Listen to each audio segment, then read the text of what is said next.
Oke, ya terkait dengan kasus penangkapan di Jelimpo yang ada satu keluarga, yang pertama bapaknya Pak Adirun dan keempat anaknya yang dituduh oleh laporan daripada perusahaan kepada pihak kepolisian bahwa pihak keluarga ini, satu keluarga ini dituduh melakukan pencurian sawit ya, gitu ya, buah sawit. Oleh sebab itu harus diselidiki dulu apakah betul mereka mencuri gitu ya.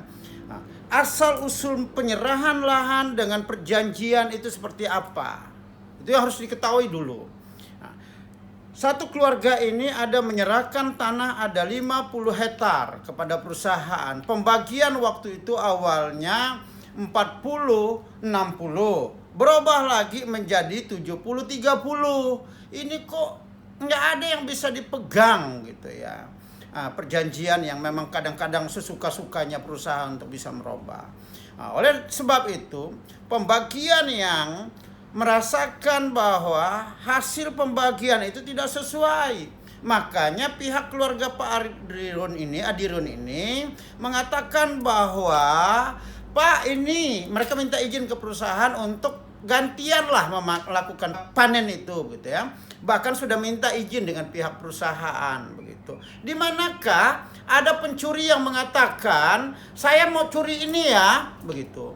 Izin dulu pencuri, nggak ada. Inilah orang kampung mereka Pak Adirun ini dengan punya etikat baik menuntut haknya yang tidak diberikan oleh perusahaan.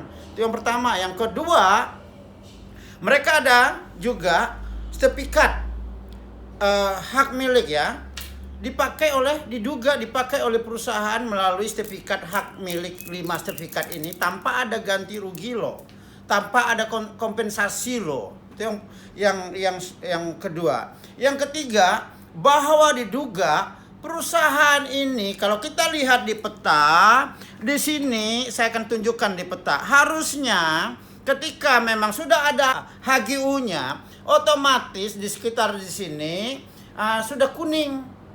Itu membuktikan bahwa ada HGU. Ini tidak ada, tetapi kok ada pohon-pohon sawit yang ditanam oleh perusahaan. Kira-kira pelanggaran nggak itu? Atau tidak ada izin tapi mereka tanam itu?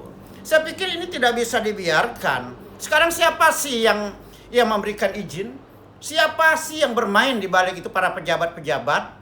Oleh sebab itu, PT ini tidak bisa dibiarkan, begitu ya. Nah, dan kemarin kami sudah tangguhkan juga dari LBH Mandau Borneo keadilan untuk supaya Pak Adirun dan keempat anaknya ini supaya bisa ditangguhkan, dikeluarkanlah begitu. Ketika kita memiliki orang tua yang memang sudah tua sama sekali dan sakit, kira-kira setiap orang punya hati nurani enggak? Sampai saat ini, detik ini saya tidak balik loh, supaya Pak Adirun sekeluarga ini bisa keluar. Paling nggak Pak Adirun, ya karena beliau ini sakit, begitu ya. Beliau itu tertekan dan anaknya, istri anaknya itu juga sedang mau melahirkan, begitu. Saya pikir ini kami sudah ajukan hari Senin minggu lalu kepada penyidik Kapolda Dir Subdit 3 untuk supaya ditangguhkan. Tapi sampai saat ini belum ada jawabannya. Itu. Dan pada waktu itu kami sempat kasih tahu kepada penyidik supaya dikeluarkan Pak Wira waktu itu. Tapi Pak Wira bilang supaya kami menghubungi Pak Heri Saman. Kalau enggak Bu Karulin. Begitu. Supaya mereka bilang tokoh. Kalau mereka tokoh, saya ini apa? Bukan tokoh juga. Aneh juga.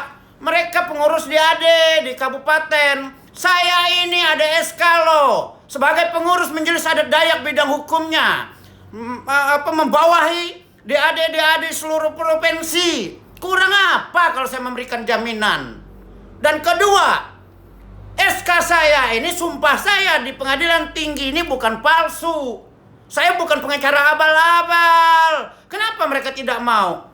Dan tidak mau mengakui surat yang kami ajukan untuk penangguhan. Saya bilang aneh juga loh penyidik ini. Saya pikir nggak bisa begitu. Saya ini diakui loh, Undang-Undang 18 2003 pengacara. Sama-sama penegak hukum. Penegak hukum, pengacara, polisi, jaksa, hakim. Sama derajat kami. Jangan dong pengacara ini dianaktirikan seolah-olah, aduh, tidak diakui. Rusak hukum ini kalau begini. Saya tetap minta kalau memang pihak Kapolda tidak mau mengeluarkan atau menangguhkan ini, saya akan laporkan ke Mabes Polri. Begitu ya, itu yang pertama. Yang kedua, saya akan sampaikan kepada pengacara-pengacara nanti bahwa terkesan diduga kuasa hukum LBH Mandau Borneo Surat itu tidak diakui. Ya, disepelekan. Saya akan laporkan teman-teman pengacara nanti. Tetapi sekali lagi, bagi saya siapa memberikan izin, siapa yang melindungi perusahaan yang di Jelimpo, di Landak ini, saya pikir harus bertanggung jawab. Ya, saya pikir nanti harus dipenjarakan juga lah mereka-mereka itu. Supaya jangan seenaknya, waduh rusak kalau kayak begitu nanti. Harusnya mereka bisa melindungi masyarakat, tapi melindungi perusahaan. Dan izinnya nggak ada loh. Semua perusahaan di Kalimantan nanti harus dievaluasi kembali sesuai nggak dengan izin. Ada nggak izinnya? Kalau nggak ada izin, nggak ada HGU ditanam, itu bentuk pelanggaran. Jangan mau pernah menyalahkan masyarakat. Kalau perusahaan juga salah, tindak dong. Jangan hanya menyalahkan masyarakat yang mengambil haknya. Saya pikir itu aja dari saya.